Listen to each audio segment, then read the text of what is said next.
la question santé. Elle buvait 3 tasses de thé vert par jour. Résultat, elle a fait une hépatite. Elle, c'est une adolescente britannique qui a attiré votre attention, docteur Kirzac. Bonjour. Bonjour Thomas. Alors là, on avait tout entendu, mais le thé qui rend malade, c'est une première, non ?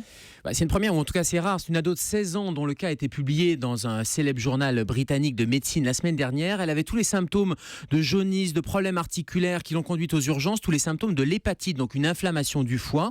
Alors les causes classiques ont été éliminées, les causes virales, l'alcool, les médicaments. Elle n'avait rien pris de tout ça. Et la conclusion a été sans appel. Elle consommait trop de thé, en tout cas du thé particulier. Elle avait acheté 2 boîtes de 100 sachets en Chine et elle voulait maigrir avec ces sachets de thé. Et depuis plusieurs mois, elle en consommait 3 par jour. Le fait qu'elle boive du thé pour maigrir, ça change quelque chose ?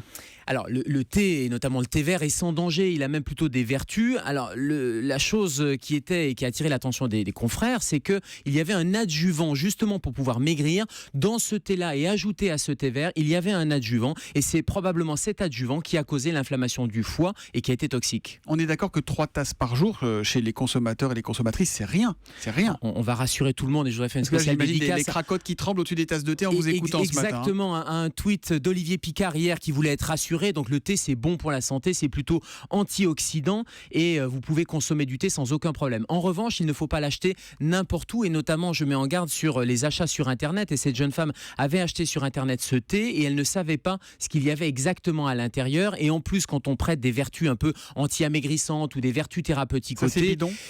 non seulement c'est bidon, mais il peut y avoir une toxicité qui n'est pas contrôlée, parce qu'autant vous achetez du thé en France, il y a un circuit sanitaire de contrôle, autant quand vous l'achetez en Inde, quand vous l'achetez au Mexique, quand vous l'achetez en Chine, et les autorités américaines notamment mettent en garde les consommateurs, attention à ces adjuvants ajoutés. De ce seul cas, est-ce que vous pouvez tirer d'autres enseignements ou pas ? Ou est-ce que finalement, voilà, c'est juste prudence à ce que vous achetez sur Internet ? C'est comme les médicaments, on n'achète pas n'importe quoi sur Internet. Alors prudence, on n'achète pas n'importe quoi sur Internet. Attention quand même à une surconsommation en thé, parce qu'il y a de la caféine dans le thé. C'est la caféine du thé qu'on appelle la théine, et donc ça peut causer un certain nombre d'effets d'excitation. Attention aussi aux interactions médicamenteuses. Et juste un conseil, tout ce qui est produit d'herboristerie, les thés, il faut demander conseil à son médecin ou à son pharmacien, notamment quand on a un traitement chronique, et je pense aux anticoagulants, parce qu'il peut y avoir des interactions médicamenteuses. Il y a quelques très rares cas de fluorose également, parce que le thé c'est très bon, c'est antioxydant, il y a du fluor, donc ça lutte contre les caries, mais quand on prend trop de fluor, eh bien ça peut avoir des conséquences. Rapidement, elle s'en est sortie, la jeune fille, quand même. Oui, elle s'en est sortie, et elle donne les mêmes conseils que nous. Attention, et on ne l'y reprendra plus, elle ne va plus acheter du thé sur Internet. Expliquer, mettre en perspective, rassurer quand il le faut. C'est le triptyque du docteur Kirzac qui revient demain matin.